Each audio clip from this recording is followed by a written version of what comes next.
നമസ്കാരം, ന്യൂസ് ടോക്കിലേക്ക് സ്വാഗതം. നമസ്കാരം. നമ്മുടെ മരമുറി കള്ളന്മാരെ കുറിച്ച് പുതിയ എന്തെങ്കിലും അപ്ഡേറ്റ് ഉണ്ടോ?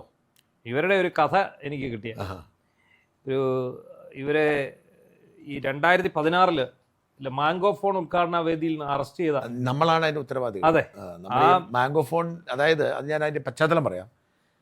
ഈ ഇവന്മാർ അടിമുടി തട്ടിപ്പുകാരാ. 2016 14 അതായത് രമേശ് ചെന്നിത്തലയാണ് ആഭ്യന്തരമന്ത്രി. അന്ന് ചെന്നിത്തല ആഭ്യന്തരമന്ത്രി, അന്ന് അടൂർ പ്രകാശ്, അവരെല്ലാം ഉണ്ട്, അവരുടെ സ്വാധീനമുണ്ട്. അപ്പൊ ഇവന്മാര് പത്രത്തിന് 1-ാം പേജിൽ പരസ്യം ചെയ്തു. ഇത് അമിതാഭ് ബച്ചനായിരുന്നു. അതാ രസം. പത്രത്തിന് 1-ാം പേജ് പരസ്യം അമിതാഭ് ബച്ചനും സച്ചിൻ ടെണ്ടുൽക്കറുമാണ് ഇവന്മാരുടെ ബ്രാൻഡ് അംബാസഡർ എന്നാണ് കാണുന്നത്. നമ്മളെല്ലാം ഞെട്ടു. ഒന്നുമില്ല, ഇനി ആപ്പിളെല്ലാം പോയി. മാംഗോയാണ് ഇനി വരാൻ പോകുന്നത്. അഭിമാന പത്രസമ്മേളനം നമ്മുടെ പി കിഷോർ, മനോരമയിലെ പി കിഷോർ പോലും ഇതേക്കുറിച്ച് വരും. അത് ഏറ്റവും നല്ല ബിസിനസ് ലേഖകനാണ്. മീഡിയ മണ്ണടക്കം എല്ലാത്തിലും ഫീച്ചർ. അപ്പം നമ്മളിങ്ങനെ അന്തിച്ചിരിക്കുമ്പോഴാണ് ഇവരുമായി സാമ്പത്തിക ഇടപാടുള്ള ഒരു സിനിമാ നിർമ്മാതാവ് എന്നെ വിളിക്കുന്നു. യുവമാര് മഹാ തട്ടിപ്പുകാരാണ്, ഇതും തട്ടിപ്പാണ്, യുവമാര് പലരെയും പറ്റിച്ചിട്ടുണ്ടെന്ന് നമ്മളെ കോണ്ടാക്ട് ചെയ്യും. അങ്ങനെയാണ് നമ്മൾ ഇവർക്കെതിരെയുള്ള യുദ്ധം ആരംഭിക്കുന്നത്. അങ്ങനെ ആ യുദ്ധം തുടരുമ്പോഴാണ് ബാങ്കുകളെ പലരെയും പറ്റിച്ചു നമ്മൾ പറയുന്നത്. അങ്ങനെ നമ്മൾ ചില ബാങ്ക് തട്ടിപ്പിനെ കുറിച്ച് വാർത്ത വരുന്ന സാഹചര്യമാണ് നിങ്ങൾ പറയുന്നത്. അതായത് ബാങ്ക് ഓഫ് ബറോഡയെ പറ്റിച്ച കേസിലാണ് അറസ്റ്റ് ചെയ്യുന്നത്. പിന്നെ മാംഗോ ഫോണിന്റെ ഉദ്ഘാടനം ലേ മെറിഡിയനിൽ നടക്കുന്നു. അന്ന് രാവിലെയാണ് കളമശ്ശേരി എസ് ചെന്നിത്തലയാണ് ഉദ്ഘാടനം ചെയ്യുന്നത്. അതെ, കളമശ്ശേരി എസ് ഐയുടെ നേതൃത്വത്തിൽ ഒരു വണ്ടി പോലീസ് വന്ന് ഇവന്മാര് രണ്ടുപേര്, ജോസുകുട്ടിയെയും ഈ പറയുന്ന ആൻഡോയും കൂടെ ഇവര് വന്ന് ഇല്ലില്ല ഡിഫൻഡർ വണ്ടിയോ അങ്ങനെ വലിയ വണ്ടിയോ ഒരു ക്രോസ് ഇട്ട് പിടിച്ചു കൊണ്ടുപോകുന്നത്. അപ്പം ഇതിന്റെ ഹോട്ടലിൽ വരുന്നതിന് മുമ്പാന്ന് തോന്നുന്നു ആ പ്രവേശന കവാടത്തിൽ ബ്ലോക്ക് ചെയ്തു, അങ്ങോട്ട് കയറാൻ സമ്മതിച്ചില്ല. അതിന് മുമ്പ് തൂക്കിയെടുത്തോണ്ട് പോകും. തൂക്കിയെടുത്തോണ്ട് പോകുന്ന സമയത്ത് ഭയങ്കര വിളി വരിക. അതായത് ഒരു മന്ത്രി അടക്കം വിളിക്കുന്നു. ഇവന്മാരെ പറഞ്ഞുകൊണ്ട് ഇവന്മാര് ഇതിന് വന്നേക്കാണ്. അപ്പോ അന്നത്തെ IG വാറണ്ട് ഉണ്ടായിരുന്നു നേരത്തെ, അല്ലേ? കേസ് ഉണ്ടായിരുന്നു പറഞ്ഞാൽ അത് സംഭവം കേസ് എന്താണെന്നറിയോ? ഈ കളമശ്ശേരി ബ്രാഞ്ച്, ബാങ്ക് ഓഫ് ബറോഡയുടെ കളമശ്ശേരി ബ്രാഞ്ച്, ആ ബ്രാഞ്ചിൽ നിന്ന് ഇവന്മാരൊരു പ്രോപ്പർട്ടി കാണിച്ചു, വയനാട്ടിലെ പ്രോപ്പർട്ടി കാണിച്ചിട്ട് 2 കോടി രൂപ എടുത്തു, വായ്പ എടുക്കും. ഇത് തിരിച്ചടയ്ക്കുന്നില്ല. അപ്പോൾ ഇവര് ഈ വസ്തു അറ്റാച്ച് ചെയ്യാൻ തീരുമാനിച്ചു. അവർ ചെന്നപ്പോൾ ഇവരെ കാണിച്ച വസ്തു ഒന്ന്, ഇവർക്ക് ഡോക്യുമെന്റ്സ് കൊടുത്തിരിക്കുന്നത് വേറെ 2 കോടി രൂപയുടെ വസ്തുവാണ് ഇവരെ കാണിച്ചിരിക്കുന്നത്. ഇതിനകത്ത് അപ്രൂവർ, ഈ ഇത് ചെയ്യുന്ന വാല്യൂ ഇടുന്ന അയാള് കളിച്ചു എന്നാണ് പറയുന്നത്. പിടിച്ചാണ്.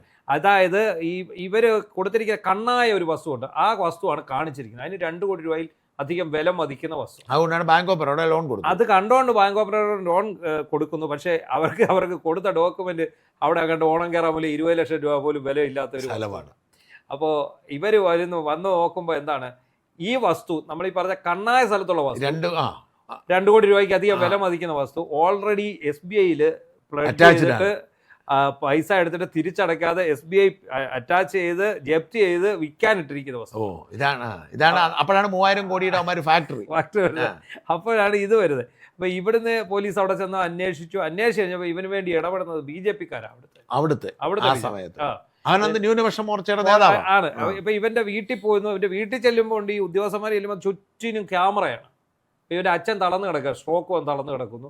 അമ്മ ഭയങ്കര ബഹളം, ഇവൻ നല്ലവനാണ്, ഇവന്മാർ വലിയ സംഭവമാണെന്നൊക്കെ പറഞ്ഞു. എന്നിട്ട് പോലീസിനെ ചോദ്യം ചെയ്യാൻ വരുന്നത് ഈ പറയുന്ന BJP-ക്കാരാണ്. അപ്പോൾ അത് ഇവർ നോക്കി എല്ലാം പരിശോധിച്ചു. അവർ വില്ലേജ് ഓഫീസിൽ പോയി, വില്ലേജ് ഓഫീസർ എല്ലാ സാധനവും എടുത്തു കൊടുത്തപ്പോൾ ഇത് ഭയങ്കര തട്ടിപ്പാണ്.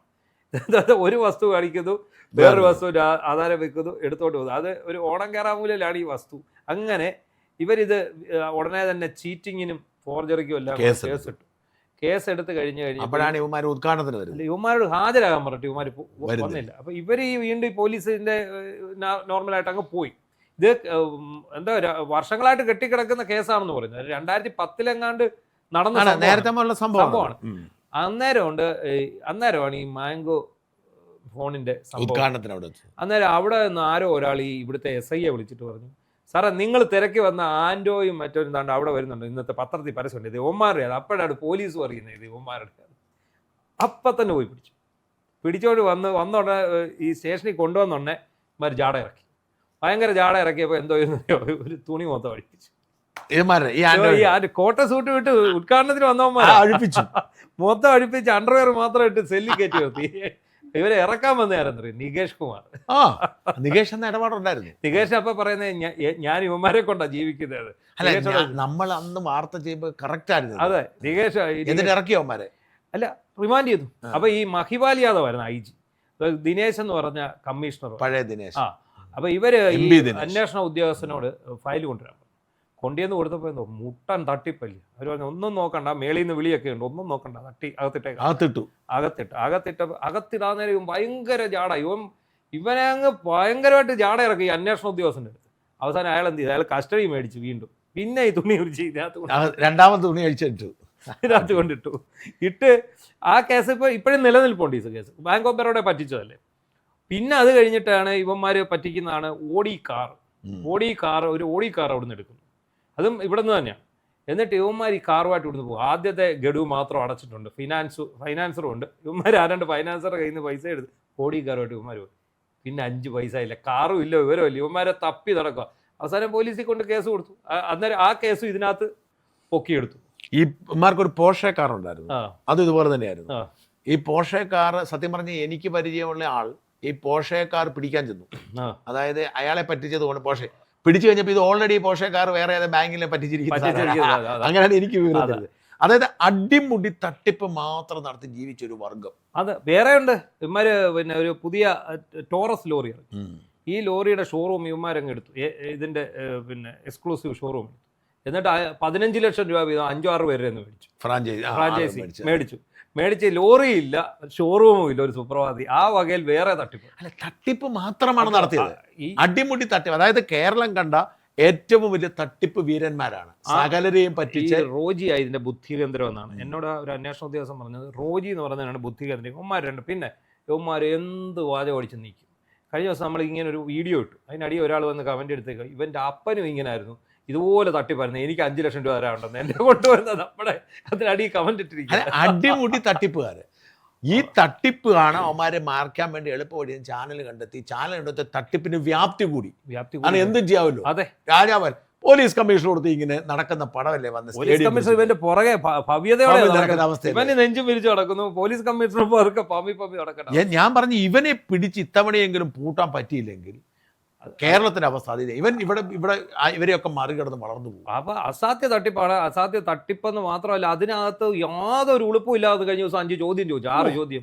അവന് മാത്രം പറയാൻ പറ്റുന്ന അതാണ്, അയാളാണ് മറുപടി പറയാൻ ബാധ്യത. അവന് മാത്രം മറുപടി പറയാൻ പറ്റുന്ന കാര്യങ്ങൾ ചോദ്യമാക്കി ഇട്ടിരിക്കുകയാണ്. നമ്മളോട് ചോദിക്കാം, നിങ്ങൾ പറയൂ, മറുപടി പറയൂ. എനിക്ക് എത്ര ഭാര്യമാരുണ്ട്, എനിക്ക് എത്ര ബന്ധങ്ങളുണ്ട് എന്ന് ചോദിക്കുക മാതിരിയല്ലേ? അത്രേ ഉള്ളൂ. നിങ്ങൾ പറയൂ, ഇതിന്റെ രേഖകൾ നിങ്ങളുടെ കയ്യിലുണ്ടോ? അസാധ്യ ജന്മം. അതായത് ഇവനെ എന്നിട്ട് ഉളുപ്പില്ലാതെ ഇവനെ കോശാനപ്പെടാൻ കുറെ ആൾക്കാരുണ്ട്. CPM-കാരനെ നമ്മൾ സമ്മതിച്ചു കൊടുക്കണം കേട്ടോ. അത് എനിക്ക് തോന്നുന്നു തൈക്കണ്ടി ഫാമിലിയും ഈ കൊള്ളസംഘം, 2 കൊള്ളസംഘം, തൈക്കണ്ടി കൊള്ളസംഘവും അഗസ്റ്റിൻ കൊള്ളസംഘവും കൂടെ യോജിച്ചുള്ള പ്രവർത്തനമാണ് ഈ നടന്നിരിക്കുന്നത്. അതിൽ യാതൊരു സംശയം. എന്തായാലും അപ്പം GST ഉദ്യോഗസ്ഥർക്ക് ചാർജ് മെമ്മോ കൊടുത്തിട്ടുണ്ട്. നമ്മളാണ് ആ വാർത്ത ആദ്യം കൊണ്ടുവന്നത്. അതായത് ഈ TI മധുസൂദനൻ എന്ന് പറയുന്ന പയ്യന്നൂരിലെ പഴയ MLA-യുടെ വിവാദം, രക്തസാക്ഷി ഫണ്ട് അടിച്ചു മാറ്റി അവരുടെ ഭാര്യ GST ഉയർന്ന ഓഫീസർ, ഇവിടുത്തെ ഡെപ്യൂട്ടി കമ്മീഷണർ, ഇവർക്കായിരുന്നു ഇതിന്റെ ചാർജ്. അതായത് 1 വർഷമായിട്ട് എന്തുകൊണ്ട് ഈ GST മേടിച്ചില്ല എന്നുള്ളതാണ് ഇതിനകത്തെ പ്രശ്നം. പക്ഷെ യുവമാർ ഈ പൈസ ആർക്കാണ് കൊടുത്തിരിക്കുന്നത്? ഇത് AFIക്ക് അല്ലല്ലോ ഇവർ കൊടുത്തില്ല, അമേരിക്കയിലെ കമ്പനി. അവര് ആർക്ക് കൊടുത്താലും ഈ 126 കോടി രൂപ മാറ്റിയാൽ അതിന് GST ഇവർക്ക് അപ്പം ഈവൻ ഇൻവോയ്സ് മതി. അതായത് നമ്മൾ പലപ്പോഴും ചെയ്യുന്നത് ഇൻവോയ്സ് റേസ് ചെയ്യും, ഇൻവോയ്സ് ജനറേറ്റ് ചെയ്യുമ്പോഴേ GST പോവുകയാണ്. ഈ 1 വർഷമായപ്പോ എത്ര രൂപ പലിശയുണ്ട് ഇതിന്? അതെല്ലാം മേടിക്കേണ്ടി വരും. അതെല്ലാം വരും. മാത്രമല്ല ഇവർ ഈ പൈസ അടച്ചിരിക്കുന്നത് എനിക്ക് തോന്നുന്നു ഇവർ ഈ അർജന്റീനിയൻ ഫുട്ബോൾ അസോസിയേഷനെ ഇവർ പറ്റിച്ചിട്ടുണ്ട്. അല്ല, അർജന്റീൻ ഫുട്ബോൾ അസോസിയേഷനിലെ ചില ടീംസ് ഉണ്ട് ഈ തട്ടിപ്പിന് കൂടി നിൽക്കുന്നത്. അവരെ പിടിച്ചാണ് ഈ പരിപാടി നടത്തിയത്. അവരുടെ തട്ടിപ്പിന് കൂട്ടു നിൽക്കുന്നവരാണ് ഈ അമേരിക്കയിലെ കമ്പനി. ആ തട്ടിപ്പുകാരെയാണ് പിടിച്ചിരിക്കുന്നത്. അപ്പം ഇതിൽ വേറെ ചില ട്വിസ്റ്റുകളുണ്ട്, കുറെ ഇൻഫർമേഷൻസ് നമുക്ക് കിട്ടി വരുന്നത് പുതുതായിട്ട്. എന്നാൽ നോക്കാം. എന്തായാലും ഈ ഏറ്റവും രസകരമായ ഒരു ട്വിസ്റ്റിലേക്ക് പോയിക്കൊണ്ടിരിക്കുകയാണ്. ഇതുവരെ അവന്മാർ പിടിച്ചു നിന്നിരുന്നു, ഇപ്പോൾ അവന്മാർക്ക് പിടിച്ചിരിക്കാൻ പറ്റാത്ത അവസ്ഥയാണ്. കാരണം ജനങ്ങൾക്കെല്ലാം ബോധ്യപ്പെട്ടു കമ്മ്യൂണിസ്റ്റുകാർക്കടക്കം ഇവന്മാർ ഉഡായിപ്പാണെന്ന്. ഈ കഥകളൊക്കെ വരും. BJP വിചാരിച്ചാലേ പറ്റത്തുള്ളവരെ പൂട്ടാൻ. പക്ഷേ BJP-കാരനായിട്ട് അവൻ അവിടെ ഇടപെടുന്നു. അതുകൊണ്ട് നമുക്കറിയില്ല എന്ത് സംഭവിക്കും, നമുക്ക് കാത്തിരിക്കാം. നമ്മുടെ പ്രധാനപ്പെട്ട വിഷയം BJP തന്നെയാണ്. ഇന്നിപ്പോ ദേശീയ തലത്തിൽ പുനഃസംഘടിപ്പിച്ചു BJP. അതിൽ നമുക്ക് കെ സുരേന്ദ്രൻ എന്ന മുൻ BJP സംസ്ഥാന പ്രസിഡന്റ് അഭിനന്ദനങ്ങൾ. അനിൽ ആന്റണിയുടെ താഴേക്ക് എത്തിയിരിക്കുന്നു. കാരണം അനിൽ ആന്റണി നേരത്തെ മുതലേ ദേശീയ സെക്രട്ടറിയാണ്. ആ ദേശീയ സെക്രട്ടറി സ്ഥാനത്ത് അനിൽ ആന്റണി തുടരുന്നു. അപ്പം വേറൊരു വിറ്റുണ്ട്, ദേശീയ ജനറൽ സെക്രട്ടറി നമ്മുടെ സിനിമാ നടിയാ മന്ത്രി, കേന്ദ്രമന്ത്രിയായിരുന്നു, ക്യാബിനറ്റ് മന്ത്രിയായിരുന്നു. അവരെക്കാട്ടിൽ പ്രവർത്തന പാരമ്പര്യമുള്ള ആളാണ് കെ സുരേന്ദ്രൻ. അത് കാര്യമില്ല, കാരണം അവരെ സംബന്ധിച്ചിടത്തോളം അവർ ക്യാബിനറ്റ് മന്ത്രിയായിരുന്നു, അവര് നാഷണൽ. പക്ഷെ ഞാൻ പറഞ്ഞ അനിൽ ആന്റണി കോൺഗ്രസ് പാർട്ടിയിൽ നിന്ന് വന്നു. വന്നപ്പോൾ തന്നെ ദേശീയ സെക്രട്ടറി ആക്കി. ആ ദേശീയ സെക്രട്ടറി പദവിയിൽ തുടരാൻ അനുവദിക്കുന്നു. എന്ന് മാത്രമല്ല, വടക്ക് കിഴക്കൻ സംസ്ഥാനങ്ങളിൽ പലയിടങ്ങളിലെയും പ്രഭാരിയും സഹപ്രഭാരിയും ഒക്കെയാണ് ഈ അനിൽ ആന്റണി. അപ്പൊ ആ അനിൽ ആന്റണിയുടെ ജൂനിയറായി പ്രൊമോഷൻ ലഭിച്ച സുരേന്ദ്രൻ അഭിനന്ദനങ്ങൾ പറഞ്ഞുകൊണ്ട് ദേശീയ ജനറൽ സെക്രട്ടറി ആകുമെന്നായിരുന്നു കരുതിയിരുന്നത്. ജനറൽ സെക്രട്ടറി അവര് ആരെയാക്കും? ദേശീയ ജനറൽ സെക്രട്ടറി എന്ന് പറഞ്ഞാൽ അവര് 8 സീറ്റേ ഉള്ളൂ. ഈ 8 പേരെന്ന് പറഞ്ഞാൽ ആരെയൊക്കെയാ? ഈ നിങ്ങൾ നോക്കൂ, റാം മാധവിനെ പോലും ദേശീയ വൈസ് പ്രസിഡന്റ് ആക്കിയ 13 സീറ്റുള്ളത്. അത്രേ ഉള്ളൂ. പക്ഷെ BL സന്തോഷ് തുടരുകയാണ്. അത്ഭുതമാണ്, അത് വലിയ സംഭവമാണ്. BL സന്തോഷ് എന്ന് പറയുന്ന ഈ ദേശീയ സംഘടനാ ചുമതല ജനറൽ സെക്രട്ടറിയാണ്. പവർഫുൾ. ഈ BJP പ്രസിഡന്റിനേക്കാൾ പവർഫുൾ എന്ന് വേണമെങ്കിൽ പറയാം. ആ പദവിയിൽ ഇപ്പോഴും BL സന്തോഷ് തുടരുന്നെന്ന് പറഞ്ഞാൽ ഒരു അതിശയമാണ്. ഒരു ഭയങ്കര അതിശയമാണ്. പലരും അദ്ദേഹത്തിന്റെ തല പോകും എന്ന് പറഞ്ഞ് കാത്തിരുന്നത്, പക്ഷെ അദ്ദേഹം തന്നെയാണ് ഇപ്പോഴും തുടരുന്നത്. എന്തൊരു പവർഫുൾ ആണ് വെച്ചാൽ RSSന്റെ പാലമാണ്. RSSുമായിട്ടുള്ള ഒരു കണക്ഷൻ വരുന്നത് ഈ ദേശീയ സംഘടനാ ജനറൽ സെക്രട്ടറി RSSന്റെ നോമിനിയാണ്. ഇപ്പോഴും അദ്ദേഹം ആ പദവിയിൽ തുടരുന്നു എന്ന് പറഞ്ഞു കഴിഞ്ഞാൽ ഒരു അതിശയമാണ്. എന്തായാലും അത് RSSന്റെ പിന്തുണ ഉള്ളതുകൊണ്ടാണ്. RSSകാരനാണല്ലോ, RSSകാരെയാണ് അവർ വിടുന്നത്. ഈ സംഘടനാ ജനറൽ സെക്രട്ടറി എന്ന് പറയുന്നത് RSSകാരനാണ്. അവര് ശരിക്കും അവരാണ് മോദിയെ അമിത്ഷായെ ഒക്കെ നിയന്ത്രിച്ച് കൊണ്ടുപോകേണ്ടത്. അതാണ് അതിനകത്തെ കാര്യം. അപ്പൊ ഈ BJPയിൽ ഇപ്പൊ ശരിക്കും പറഞ്ഞാല് കെ സുരേന്ദ്രൻ മന്ത്രിയാകുമെന്ന് വരെ പറയുന്നുണ്ട്. അല്ല, അത് സുരേന്ദ്രന് കുറെ ഈ സ്തുതിപാഠകരുണ്ട്. ഗവർണറാകും, മന്ത്രിയാകും, മറ്റേതാവും എന്നൊക്കെ പറഞ്ഞാൽ അവർ ഈ സമയത്ത് ഇറക്കും. അത് ഏറ്റവും രസകരമായിട്ട് ഞാൻ ശ്രദ്ധിച്ചു, സുരേന്ദ്രൻ ഈ സ്തുതി പാടുന്നത് മുഴുവൻ ഈ മീഡിയ വണ്ണും റിപ്പോർട്ടർ ചാനലും. അവർ ഈ 2 ചാനൽ വഴിയാണ്, അതായത് ഏറ്റവും കടുത്ത BJP വിരുദ്ധരായി ചാനലിലാണ് എക്കാലത്തും സുരേന്ദ്രൻ അനുകൂല വാർത്ത വരുന്നത്. കാരണം അവർക്ക് ഇപ്പൊ രാഹുൽ ഗാന്ധിയെ കുറിച്ച് പറയാറുണ്ടല്ലോ, രാഹുൽ ഗാന്ധി ഉണ്ടെങ്കിൽ മാത്രമേ BJP പിടിച്ച് നിൽക്കുള്ളൂ. ഇമാതിരി സുരേന്ദ്രൻ ഉണ്ടെങ്കിൽ മാത്രമേ ഇവർക്ക് BJPയെ ചീത്ത വിളിച്ചുകൊണ്ടിരിക്കുന്ന പരിപാടി തുടരാൻ പറ്റത്തുള്ളൂ. അതുകൊണ്ട് സുരേന്ദ്രൻ ഉയർന്ന പദവിയിൽ ഇരിക്കണമെന്ന് ഏറ്റവും ആഗ്രഹിക്കുന്ന മീഡിയ വൺ റിപ്പോർട്ടറാണ്. എന്തായാലും ആ പദവിയിൽ വന്നിരിക്കുന്നു. ഈ പദവിയിൽ വന്നിരിക്കുന്ന പശ്ചാത്തലത്തിൽ വേണം നമ്മൾ BJPയുടെ 2 കാര്യങ്ങൾ കൂടി വിലയിരുത്താൻ. അതാണ് ഏറ്റവും ഗൗരവമായ വിഷയങ്ങൾ. ഒന്ന്, ഈ PC ജോർജിന്റെ വെളിപ്പെടുത്തലും. 2, നടൻ ദേവന്റെ തിരോധാനം. ജോർജിന്റെ കാര്യം, ഈ ജോർജിന്റെ വിഷയം സത്യത്തിൽ കഴിഞ്ഞു പോയൊരു സംഭവമാണ്. അത് റിപ്പോർട്ടർ ചാനൽ അവന്മാരുടെ ഈ തരികിട മറയ്ക്കാൻ വേണ്ടി കൊണ്ടുവന്ന ഒരു ഐറ്റം മാത്രമാണ്. അതിന് മാത്രം ഒന്നുമില്ല. കാരണം ഇത് ഓൾറെഡി PC ജോർജ് പറഞ്ഞ കേസാണ്, നേരത്തെ പറഞ്ഞ. ഇപ്പൊ യുവമാരുടെ കയ്യിൽ ഇതെങ്ങാണ്ട് ഒരു മീറ്റിങ്ങിനകത്ത് പുള്ളി പറയുന്ന ഒരു വീഡിയോയുടെ കഷ്ണം കിട്ടി.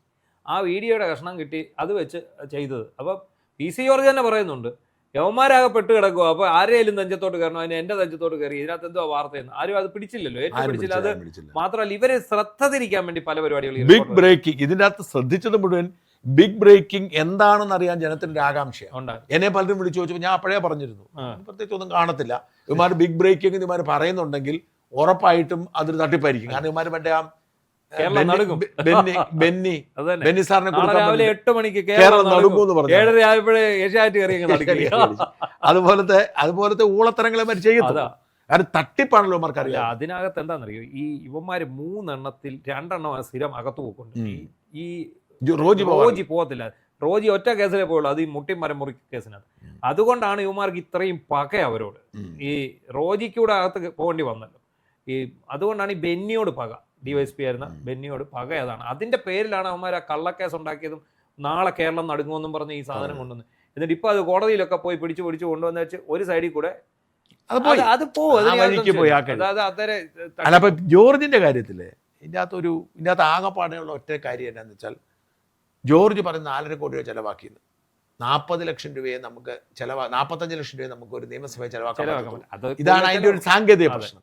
എന്നാൽ ഈ 4.5 കോടി രൂപ വരെ ചെലവാക്കുന്നുണ്ട് എന്നുള്ളത് യാഥാർത്ഥ്യമാണ്. അത് കൂടുതൽ ചെലവാക്കിയെങ്കിലും. അപ്പൊ ഇവിടെ ഇത്തവണ സംഭവിച്ചൊരു കാര്യം ഞാൻ മനസ്സിലാക്കുന്നത്, ഇപ്പൊ അഖിൽ മാരാരുടെ പരാതി ഏതാണ്ട് സമാനമായിരുന്നു.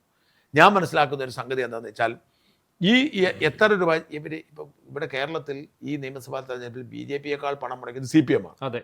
പൈസ കുറവ് കോൺഗ്രസിനായിരുന്നു. പൈസ കുറവ് ഇത്തവണ വലിയ കുറവൊന്നുമില്ലായിരുന്നു. കുറവായിരുന്നു. അവർ പിന്നെ ഒരു ഓളം വെച്ച് സോഷ്യൽ മീഡിയയിലൊക്കെ പിടിച്ചങ്ങ് നിന്നതാണ്. കാര്യമായി അവരുടെ കയ്യിലും കാശ് എവിടെ നിന്നാണ് ഈ കർണാടകയിൽ നിന്ന് DK ശിവകുമാർ കൊടുത്ത കാശല്ലാതെ എന്ത് കാശാ ഉള്ളത്? അതാണല്ലോ ഈ കർണാടകയിൽ നിന്ന് ശിവകുമാറിനെ കൊണ്ട് കാശ് ഇറക്കിച്ചതാണ് KCയുടെ ഒരു മുഖ്യമന്ത്രിയാകാനുള്ള ഒരു ക്ലെയിം ഇട്ടത്.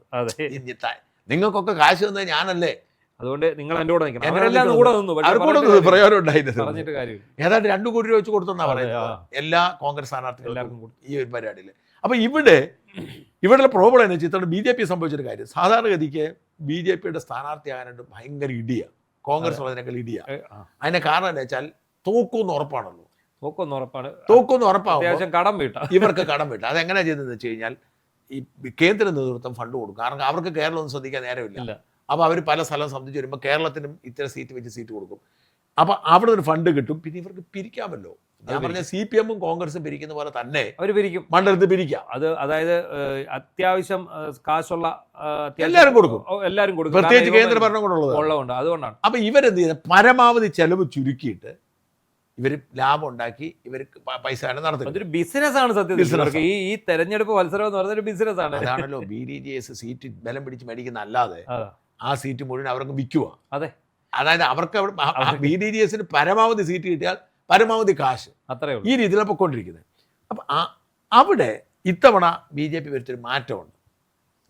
ഞാനതാ ശ്രദ്ധിച്ചത്. ഈ ജോർജ് പറഞ്ഞപ്പോഴും അഖിൽമാരാർ പറഞ്ഞ ഇവർക്ക് 1 രൂപ കൊടുത്തില്ല, സ്ഥാനാർത്ഥികൾ 1 രൂപ കൊടുത്തില്ല. പകരം എല്ലാ ചെലവും ഇവർ നടത്തി. ഇവരുടെ ചുമതലപ്പെടുത്തി സമുദായ സംഘടനകൾക്ക് നല്ലപോലെ പൈസ കൊടുത്തു. അത് പണ്ടും ഇവർ കൊടുത്തിട്ടുണ്ട്. പെന്തക്കോസ്ത് സഭയ്ക്കൊക്കെ കാശ് കൊടുത്തു വെച്ച് അവസാനം ഇതിനകത്ത് ചോദ്യം വന്നു, ഇവർക്കൊക്കെ ആരെങ്കിലും കൊണ്ട് കാശ് കൊടുക്കും പെന്തക്കോസ്ത് സഭയ്ക്ക്? അങ്ങനെയാണ് ഞാൻ പറഞ്ഞല്ലോ. അതായത് മഹാരാഷ്ട്രയിൽ എനിക്ക് സ്വാധീനമുള്ള മഹാരാഷ്ട്രയിൽ ഒരിടത്ത് ഈ പ്രാദേശിക തെരഞ്ഞെടുപ്പ് നടക്കുമ്പോൾ ഒരു 250-300 വോട്ട് ജീവനക്കാരുടെയും, അത് നമുക്ക് എൻ്റെ ചേട്ടനൊക്കെ ജോലി ചെയ്യുന്ന സ്ഥാപനമുണ്ടല്ലോ, അവിടെ 300 വോട്ടും പ്ലസ് അവിടുത്തെ വിദ്യാർത്ഥികൾക്കൊക്കെ വോട്ടുണ്ട്. അപ്പൊ ഇതിനൊക്കെ കൊണ്ടുവന്ന് ഈ സ്ഥാനാർത്ഥികൾ ഒരാൾക്ക് 10,000 രൂപ 20,000 രൂപ കൊടുക്കുവാണ്.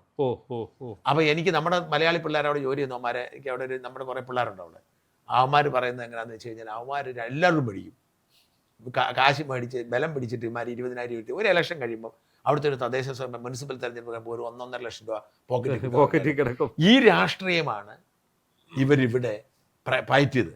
അപ്പൊ ഇത്തവണ അവർ ചെയ്ത പ്രശ്നം വെച്ചാൽ സ്ഥാനാർത്ഥിക്ക് 1 രൂപ പോലും കൊടുത്തില്ല.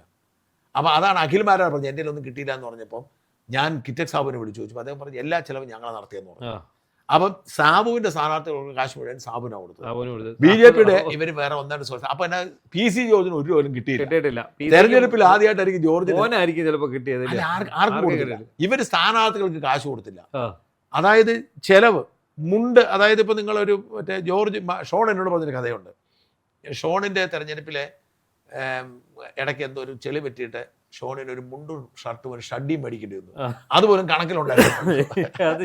കാരണം എന്താണെന്ന് വെച്ച് കഴിഞ്ഞാൽ ഈ കൈ കാശ് കിട്ടത്തില്ല, എന്ത് ചെലവാണെങ്കിലും കൊടുക്കും. അപ്പൊ ഇതാണ് ഈ പൈസ മുടക്കിയിട്ടും ഇവർക്കാർക്കും വീതിക്കാൻ കിട്ടാത്തത് കൊണ്ടാണ് ഈ കലിപ്പും പ്രശ്നമൊക്കെ ഉണ്ടായത്. അപ്പം ഇത് ആരൊക്കെ വീതിച്ചു എന്നുള്ളതാണ് പ്രശ്നം. ഇവിടെയാണ് ഇപ്പൊ BJPയുടെ സംസ്ഥാനത്തെ ഫണ്ട് തട്ടിപ്പും വിവാദം ഉണ്ടാകുന്നത്. അതായത് ഫണ്ട് മേളിൽ നിന്ന് വന്നല്ലോ, അത് വന്നു, ഈ ഫണ്ട് സ്ഥാനാർത്ഥി കിട്ടിയില്ല. അപ്പൊ ഇത് നടത്തിച്ച പലരും ഈ പൈസ അടിച്ചു മാറ്റി. അതല്ലേ ഇവിടത്തേക്ക് വലിയ അസാധ്യ തട്ടിപ്പ് തന്നെയല്ലേ, കൊടി മേടിച്ചതും എല്ലാം തട്ടിപ്പ്, എല്ലാം ആ സംസ്ഥാന നേതൃത്വം അനുവദിച്ച് മിണ്ടുന്നില്ല. പക്ഷെ തട്ടിപ്പ് നടന്നിട്ടുണ്ടെന്നുള്ളത് വാസ്തവമാണ്. അത് എല്ലാവർക്കും അറിയാവുന്ന സാധനമാണ് ബ്രേക്കിംഗ് ന്യൂസ് പറഞ്ഞ് പഠിച്ചത്. അതിനകത്ത് ഇത് ഇത്രയേ ഉള്ളൂ. നാളെ നിങ്ങൾ രാവിലെ കണ്ടോളൂ. ഇത് ഇവന്മാരുടെ ആ ഒരു കളങ്കം ഒന്ന് കഴുകി കളയണം, അതിനുവേണ്ടി ശ്രമിക്കുകയാണ്. ഈ BJP വിടും ജോർജ് എന്നൊക്കെ പറഞ്ഞ് ബഹളം വെച്ചല്ലോ, ജോർജ് ഒരിടത്തേക്ക് ഒന്നും പോകുന്നില്ല. ഉള്ളി ഇനി അങ്ങോട്ട് പോകാൻ അല്ല, ഒന്നും ജോർജിനെ സംബന്ധിച്ചിടത്തോളം ജോർജിന്റെ മകൻ ഒരു ലെവലിലെത്തണം. ജോർജ് അവൻ മിടുക്കനാണ്, അവന്റെ ഭാവി കളയാൻ പുള്ളിക്ക് താല്പര്യമില്ല. അതുകൊണ്ട് ഇനി വേറെ അങ്ങോട്ട് പാനു നോക്കത്ത്. പിന്നെ എന്നാ വെച്ചാൽ ജോർജിനോട് ഇതിനകത്തുള്ള പ്രശ്നം വെച്ചാൽ BJP, ഞാൻ ദേവന്റേതായിട്ട് കൂട്ടി വായിക്കേണ്ടതുണ്ട്.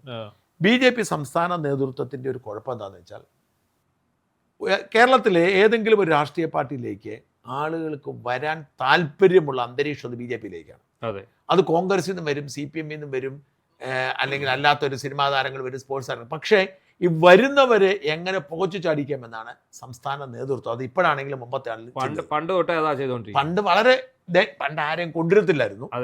ഇതിപ്പോ 3 IPS റിട്ടയർഡ് IPS 3 പേര്. ഓരോരുത്തർ ആലോചിക്കും. ജോർജിന്റെ കാര്യം എടുക്കുക.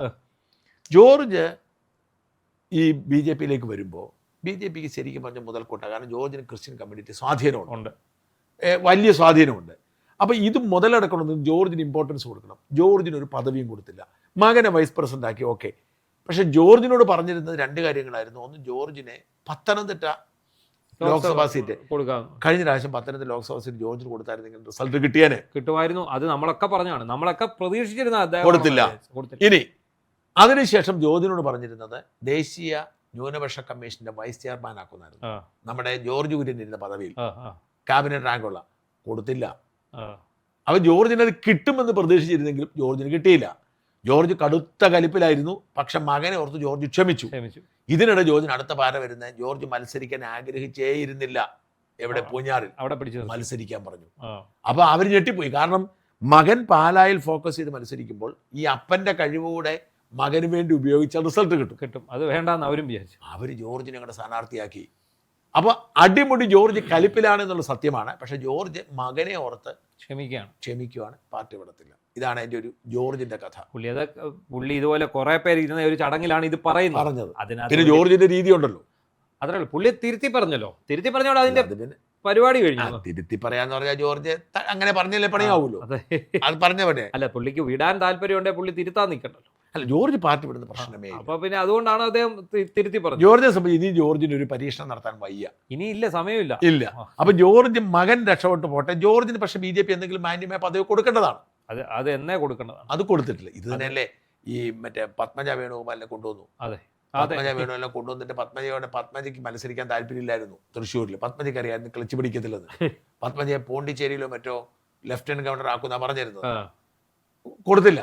ഇനി അല്ലെങ്കിൽ ഈ മറ്റേ ITDC പോലുള്ള ഒരുപാട് സ്ഥാപനങ്ങളില്ലേ, അതൊന്നും കൊടുത്തില്ല. അപ്പം ഇതിന്റെ തുടർച്ചയായിട്ട് വേണം ദേവന്റെ രാജിയെ കാണാൻ. നോക്കുക, ദേവന്റെ സത്യത്തിൽ ദേവനും ഇവിടെ വന്നിട്ട് ഒന്നും ചെയ്യാൻ പറ്റിയില്ല. ഇതുപോലെ എത്ര പേര് ഇവിടെ വന്നു. ശ്രീശാന്ത് വന്നതല്ലേ. ശ്രീശാന്ത് വരുന്നതെന്ന് പറഞ്ഞാൽ അയാൾ വന്ന് മത്സരിച്ച് നല്ല ഓളം ഉണ്ടാക്കിയതാണ്. ഇവിടെ തിരുവനന്തപുരം സെൻട്രലല്ലേ. അതുപോലെ ഈ ഞാൻ മുമ്പേ പറഞ്ഞ 3 IPS ശ്രീലേഖ, ജേക്കബ് തോമസ്, ഈ പറയുന്ന സെൻകുമാർ. ഈ ജേക്കബ് തോമസ് ഒക്കെ കഴിഞ്ഞ ഇപ്പോഴത്തെ തെരഞ്ഞെടുപ്പിൽ, അതിന് മുമ്പത്തെ തെരഞ്ഞെടുപ്പിൽ ഇരിങ്ങാലക്കുട കണ്ട് മത്സരിച്ച് സെൻകുമാർ BJP-ക്ക് വന്നതേ ഓർമ്മയുള്ളൂ. പിന്നെ സെൻകുമാർ ഒരിടത്തും ഇരുന്നിട്ടില്ല. കാരണം വന്നപ്പോൾ തന്നെ ഇവിടെ വഴക്കായി. കാരണം സെൻകുമാർ ഒരു ഈഴവ ലീഡർ കൂടിയാണ്. സെൻകുമാർ ക്ലാരിറ്റി ഉണ്ട്, കൃത്യമായ കാര്യങ്ങൾ അറിയാം. സെൻകുമാർ കേന്ദ്ര നേതൃത്വവുമായി ബന്ധമുണ്ട്.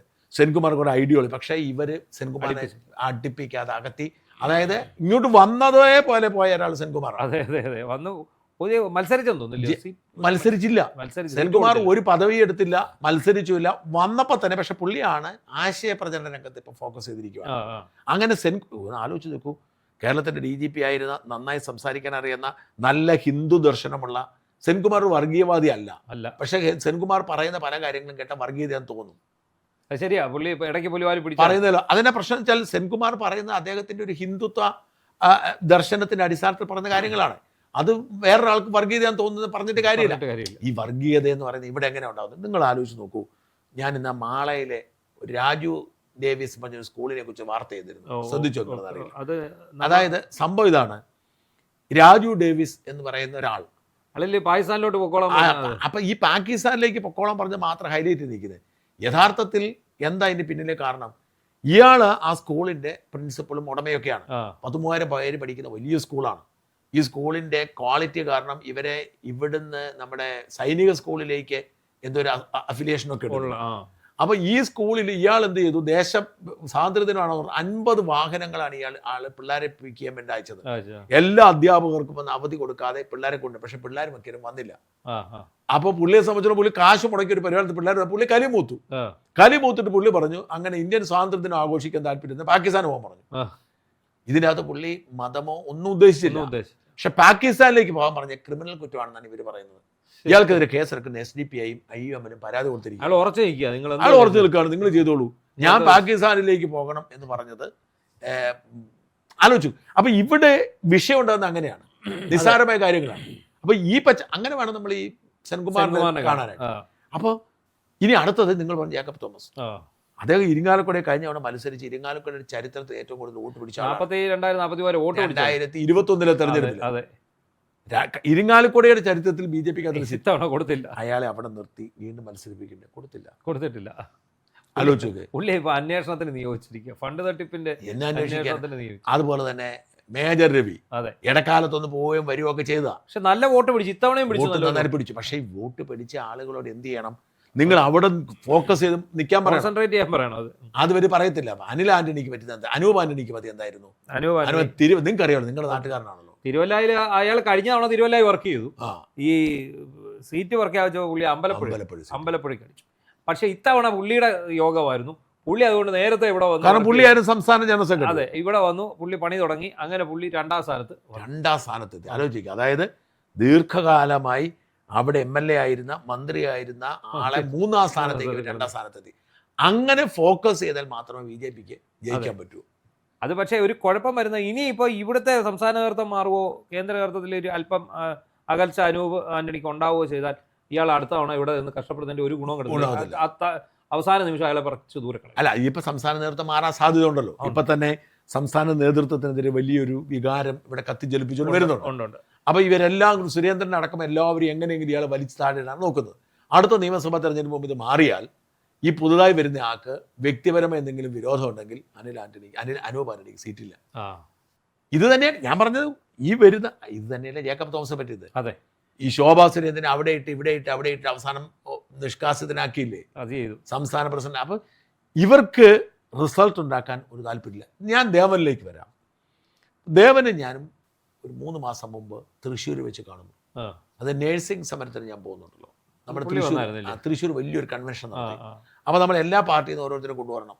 അപ്പം നമ്മളെ ഈ കോൺഗ്രസ് ജിൻഡോ ജോണിനെ കൊണ്ടുവന്നു, മറ്റേ BJP ഉല്ലാസ് ബാബുവിനെ കൊണ്ടുവന്നു. അങ്ങനെ ഒരു സാധനം ഉണ്ടായിരുന്നു. അതല്ല, അത് കഴിഞ്ഞ് 2ാമത്തെ പരിപാടി നടന്നപ്പോൾ ഞാൻ ഈ അടുത്ത കാലത്ത് സമരം നടന്നു. ജൂബിലിയുടെ സമരത്തിൻ്റെ ഒരു ഇത് നടന്നായിരുന്നു.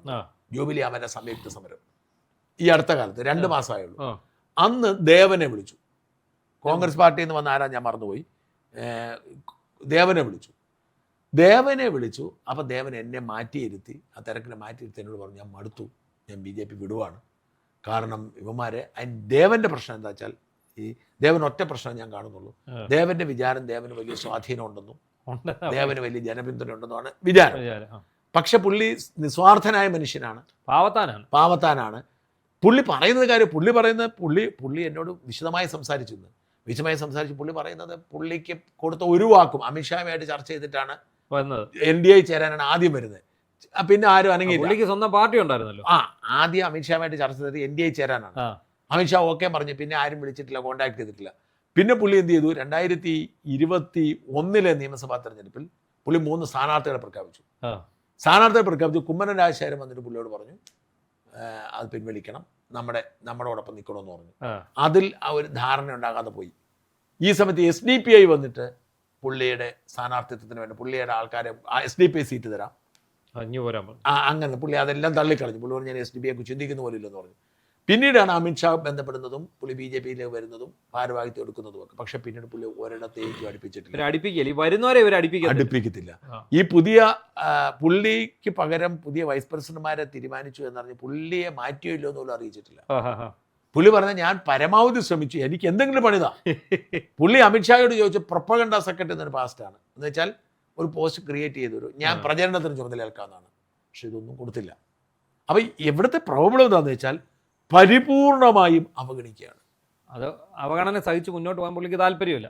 അതുകൊണ്ട് പുള്ളി പോയാൽ BJPക്ക് ഒന്നും സംഭവിക്കാനും പോകുന്നില്ല അത്ര. പക്ഷേ എങ്കിൽ പോലും ഇവർ ചിന്തിക്കേണ്ടത്, BJPയിലേക്ക് വരുന്നവരെ അടുപ്പിച്ച് നിർത്തി അവരുടെ കഴിവ് ഉപയോഗിക്കാൻ ശ്രമിക്കുന്നില്ലെങ്കിൽ ഒരു കാര്യമില്ല. ഇപ്പൊ തന്നെ ഉദാഹരണത്തിന് ഇവിടുന്ന് പോയ ആളാണ് സന്ദീപ്. അതെ, ആലോചിച്ചു. കോൺഗ്രസ് എന്ത് ഫലപ്രദമായിട്ട് BJPയിലേക്ക് ഒരു റോളുമില്ല, ഒന്നുമില്ലായിരുന്നു. അയാൾ എന്ത് ഫലപ്രദമായിട്ട് അയാൾ തെരഞ്ഞെടുപ്പിൽ ക്യാമ്പയിന് മുഴുവൻ അയാളെ മുമ്പിൽ കൊണ്ടുപോയി, ചാനൽ ചർച്ചകൾ മുഴുവൻ കൊണ്ടുവന്നു.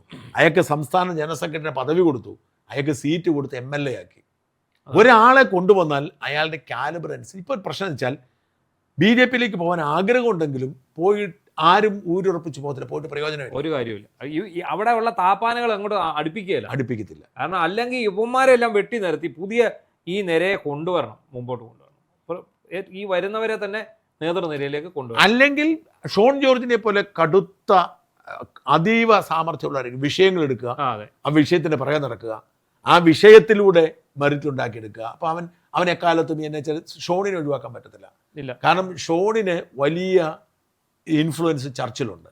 ആ ചർച്ച് റിലേറ്റഡ് വിഷയം ഷോണാണ് അവതരിപ്പിക്കുന്നത്. ഷോണിന്റെ വിശ്വാസം അനൂപ് ആന്റണിക്ക് പോലും ഇല്ല, അനിൽ ആന്റണിക്കില്ല. അതുകൊണ്ട് ഷോണാണ് ഈ വിഷയങ്ങൾ അവതരിപ്പിക്കുന്നതുകൊണ്ട് തന്നെ ഷോണിന് റോളുണ്ട്. പിന്നെ പിണറായിക്കെതിരെയുള്ള സാധനവും പുള്ളി തന്നെ ആണല്ലോ. പക്ഷെ അതിനൊക്കെ ബ്രേക്ക് ഇട്ട് നിർത്തിയിട്ടുണ്ട്. ഈ എവിടെയാണ് ഈ പുള്ളി ആവേശത്തോടെ നിൽക്കുമ്പോഴും പുള്ളിക്ക് ബ്രേക്ക് ഉണ്ടെന്നാണ് ഞാൻ വിശ്വസിക്കുന്നത്. അപ്പോൾ എന്തായാലും ഒരു കാര്യം നമ്മൾ മനസ്സിലാക്കേണ്ടത്, ഈ ഇപ്പോഴത്തെ സാഹചര്യത്തിൽ വളരെ വ്യക്തമായി നമ്മൾ മനസ്സിലാക്കേണ്ടത്, കേരളത്തിലെ BJP-യിലേക്ക് വരുന്നത് കൊണ്ടൊരു പ്രയോജനവുമില്ല എന്നുള്ളത് എന്ന ഒരു എസ്റ്റാബ്ലിഷ്ഡ് തിയറിയാണ്. നിങ്ങൾ BJP-യിലേക്ക് വരാൻ തീരുമാനിച്ചാൽ നിങ്ങൾക്ക് നഷ്ടക്കച്ചവടമാവും. എന്നോട് വളരെ മുതിർന്ന ഒരു BJP നേതാവ് പറഞ്ഞത് വെച്ചാൽ, നേരത്തെ BJP-യിലെത്തി, ഇവർക്കൊക്കെ മുമ്പ് BJP-യിലെത്തിയ ഉന്നത പദവിയൊക്കെ ഇടക്കാലത്ത് കിട്ടിയ ഒരാൾ എന്നോട് പറഞ്ഞ വാക്ക് പെട്ടുപോയെന്നാണ്. എന്ന് വെച്ചാൽ കുറച്ചു കാലമൊക്കെ പദവി കൊടുത്തു, പിന്നെ ഔട്ടായി, പിന്നെ ഈ BJP വിട്ട് പോരാനും പറ്റത്തില്ല, അവിടെ കിടക്കുന്ന ഈ ഒരു അവസ്ഥയുണ്ട്. അതായത് കേരളത്തിൽ BJP-ക്ക് വന്നിരിക്കുന്ന നേതാക്കളെ എല്ലാം കൃത്യമായി ഉപയോഗിച്ചാൽ റിസൾട്ട് കിട്ടും, പുതിയ ഒരുപാട് പേര് വരും. പക്ഷേ ഒരിക്കലും അവർ ചെയ്യില്ല. അത് കേന്ദ്ര നേതൃത്വത്തിന് പോലും അതിനകത്ത് ഫലപ്രദമായിട്ട് ഇടപെടാൻ കഴിയുന്നില്ല. കേന്ദ്ര നേതൃത്വത്തിന് കേരളമൊന്നും വിഷയമല്ല, അതാണ് പ്രശ്നം. അവരെ സംബന്ധിച്ചിടത്തോളം അവർക്ക് കേരളം എന്തോ ഒരു സംസ്ഥാനം, ഉത്തർപ്രദേശ് പോലെ കിടക്കുന്ന സംസ്ഥാനം, കേരളവും തമിഴ്നാടും ഒന്നും അവർക്ക് വേണ്ട, വിഷയമേ അല്ല. അല്ലെങ്കിൽ അണ്ണാമലയെ വിടത്തില്ല. ഏറ്റവും നല്ല പ്രസിഡന്റ്, എന്നാ നല്ല പ്രസിഡന്റ്, എന്തോ ഒരാളെ ഉണ്ടാക്കി BJP-ക്ക് അടിത്തറ ഉണ്ടാക്കി കൊടുത്ത അണ്ണാമലയല്ലേ. അതുകൊണ്ട് കേരളത്തിലെ BJP-യിലേക്ക് വന്നിട്ട് എന്തെങ്കിലും ആകാന്ന് ആരെങ്കിലും കരുതിയ നഷ്ടക്കച്ചവടമായിരിക്കും എന്നാണ് ഓരോ അവസരങ്ങളും തെളിയിക്കുന്നത്. പക്ഷെ BJP വന്നാൽ പിന്നെ വിട്ടുപോകാൻ വയ്യാത്തൊരു സാഹചര്യമുണ്ട്. അത് അല്ലെങ്കിൽ ഇനി ED ആവോ അതാവോ എന്നുള്ള പ്രശ്നമുണ്ട്. ഇപ്പം കിറ്റക് സാബുവിന്റെ അവസ്ഥ എങ്ങനെയാണെന്ന് എന്നാലോചിച്ച് നോക്കിയേ. അവിടെ വന്ന് കിറ്റക് സാബുവിന് വലിയ പിന്തുണ ഉണ്ടായിരുന്നു, ജനപിന്തുണ ഉണ്ടായിരുന്നു. ഇപ്പം BJP-യുടെ കൂടെ ചേർന്ന് മത്സരിച്ച് ഒരു സീറ്റും കിട്ടിയില്ല, പിന്തുണയും പോയി. വിട്ടുപോകാൻ പറ്റുമോ? ഇതൊരു വല്ലാത്തൊരു അവസ്ഥ. ഈ ഒരു അവസ്ഥ ഇങ്ങനെ നിലനിർത്തുന്നത് ആർക്ക് വേണ്ടിയാണ് എന്ന് മാത്രമേ പിടികിട്ടാത്തുള്ളൂ. എന്നാലും കേരളത്തിലെ BJP-യെ ദൈവം രക്ഷിക്കട്ടെ എന്ന് മാത്രം പ്രാർത്ഥിക്കാം. നന്ദി, നമസ്കാരം.